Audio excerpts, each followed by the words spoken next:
योगी आदित्यनाथ यांच्या विदर्भामध्ये सभा होणार आहेत। महाराष्ट्रात योगी आदित्यनाथ यांची जादू चालणार की नाही याकडे आता सर्वांचं लक्ष लागलं। योगींच्या सभांचा धडाका पाहायला मिळणार आहे। विदर्भातील नागपूर, भंडारा आणि वर्ध्यामध्ये त्यांच्या सभा होणार आहेत।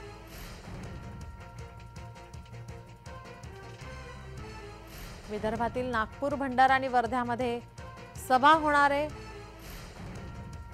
महाराष्ट्रात योगी आदित्यनाथ यांची जादू चालणार की नाही याकडे आता सर्वांचं लक्ष असेल।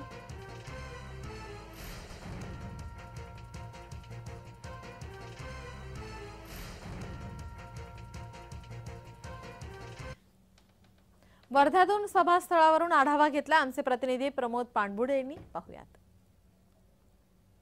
लोकसभा निवडणुकीचा बिगुल वाजला आणि प्रचार सभा सुरू झाल्या।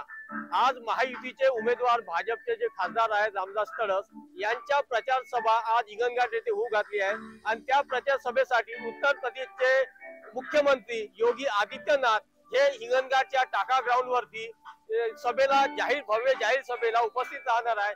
ही भव्य जाहीर सभा दुपारी 2 वाजता होणार आहे। या ठिकाणी मोठ्या प्रमाणात स्टेज तसेच मोठ्या प्रमाणात असे 2 असे पेंडॉल उभे करण्यात आलेले आहेत। जवळपास 10 ते 15,000 नागरिक या पेंडॉल मध्ये उपस्थित राहणार आहे। त्या ठिकाणी मोठ्या प्रमाणात बसण्याची आसन व्यवस्था सुद्धा करण्यात